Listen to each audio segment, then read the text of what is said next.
Assalamu alaikum, dear students. Good morning. Welcome to your class. And today we are going through the revision of our chapter number 11, that is related to our homeostasis. In this process, in this chapter, we have to study what is homeostasis, what are the types of the homeostasis. Then we have to study what are the how the homeostasis are occurred in plants and how the homeostasis occur in animals. So these are the few topics that we are discussing in whole of this chapter. Now let's begin our discussion from the basic definition of homeostasis. What is homeostasis? Homeostasis is a process. We can say that it is the maintenance of internal conditions constant despite change in external environment. We can say that the maintenance of internal conditions constant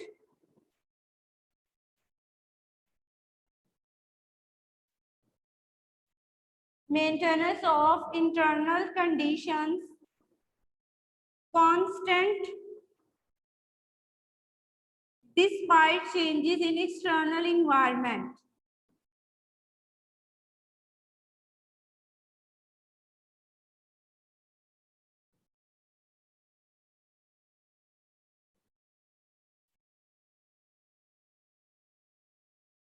In this way, we can say that during this process, our internal conditions remain constant. We can take the examples of our body temperature.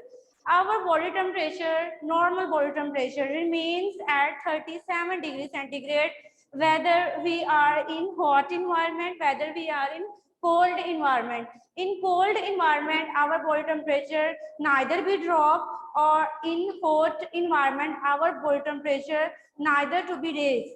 So there is a process, there is a mechanism that can maintain our temperature at 37 degrees centigrade, whether we are in hot environment or whether we are in cold environment. In other words, we can say that ऐसा process, ऐसा mechanism जिससे हमारी internal conditions constant रहती हैं, वो external conditions के साथ change नहीं होती. ऐसे मैकेनिज्म को जो है वो होम्योस्टेसिस बोलते हैं. Now we'll study about the types of homeostasis. There are three basic types of homeostasis. One is known as osmoregulation, second one is known as thermoregulation, and the third category is known as excretion. Osmoregulation is a part of a homeostasis in which our body maintain the amount of water and salts in our body. We can write it during osmoregulation. There is maintenance of salts and water in our body. This is a process which maintains the concentration of salts and water in our body. We have to study this topic in detail one by one. We are only taking a review of the basic terms. Then there is a thermoregulation. Thermoregulation is a process in which there is maintenance of temperature of our body. Here we will write it. There is a maintenance of body temperature.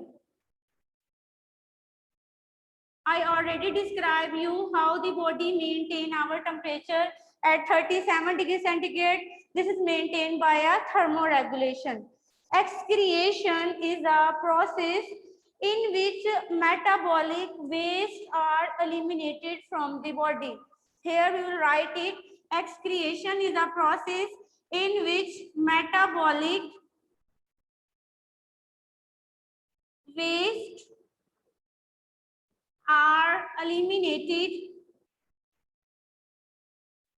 from our body. These are the basic terms that we have studied in the whole chapter. We have to study in detail how osmoregulation occurs. Then we have to study in detail how thermoregulation occurs. Then we have to describe it in detail what is excretion and how they occur in plants and animals. These are the basic category that we have discussed in whole of the chapter. First topic of our discussion that is started from this chapter is that homeostasis in plants, how plants maintain their internal conditions constant. Their environment might be changed, but their internal conditions remain constant. What are the mechanisms that are adopted by plants in order to maintain internal conditions constant? Scientists observed that plants adopted a number of methods in order to maintain the internal condition constant. They can remove extra water and carbon dioxide by adopting different methods. Then there is a proper method by which they can remove water from their body. Then they have proper mechanism by which they can remove metabolic waste from their body. Now, briefly discuss how which mechanisms are adopted in removing their bodies one by one. Let's begin our discussion related to removal of extra carbon dioxide and oxygen. During daytime, all of the students are well known that during daytime, photosynthesis and respiration occur side by side. During photosynthesis, oxygen is produced that is utilized in respiration, and due to respiration, carbon dioxide is produced that is utilized in photosynthesis. So we can say that during daytime,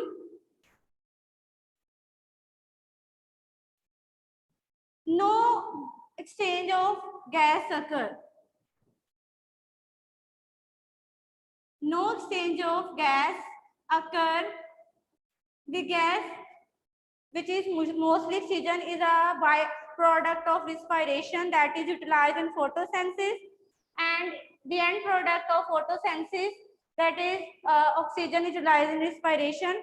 So during daytime, no gas is eliminated into the environment. Now we'll discuss during night time.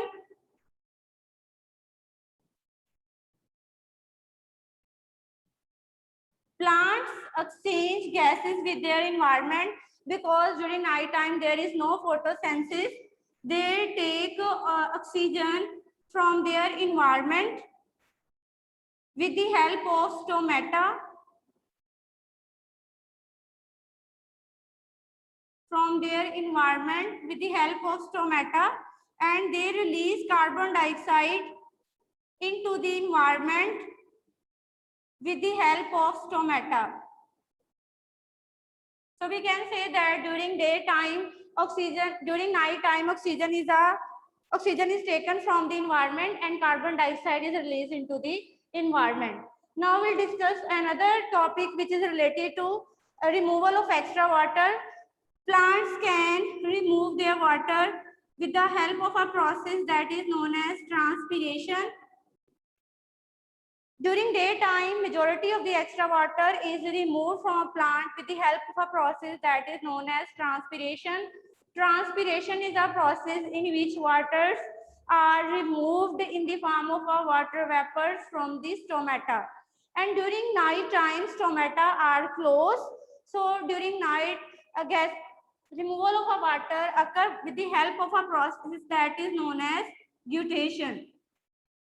So we can say that during night time, extra water is removed with the help of augmentation, and during daytime, water is removed with the help of a transpiration.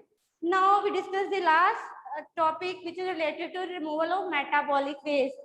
Plants do not have any mechanism for the removal of excretory product. So they adopted a number of ways by which they can exchange metabolic waste with their environment. Mostly the plants change metabolic waste into a harmless product. Metabolic waste into a harmless product, and this harmless product is stored into a leaves. Plants can adopt a number of ways in order to remove metabolic waste. One method is that plants can convert the metabolic waste into harmless product, and this harmless product is stored into their leaves. And when plants shed their leaves, in autumn season, then these metabolic waste are also eliminated from the body. Moreover, plants can also remove waste from their stem, the mucilage secretions. In short, we can say that plants adopted a number of ways in order to remove the metabolic waste. This is the end of the discussion. Students, have you any difficulty in any topic, then you can ask me. Have you any problem?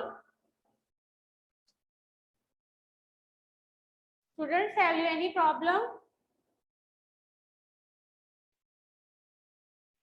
I hope so कल का जो test था वो सभी students ने solve कर लिया होगा. मंडे तक आपने अपने टेस्ट जो है वो ऑफिस में सबमिट करवाने हैं और उस तक हम उसको चेक कर सकें. Thank you everyone.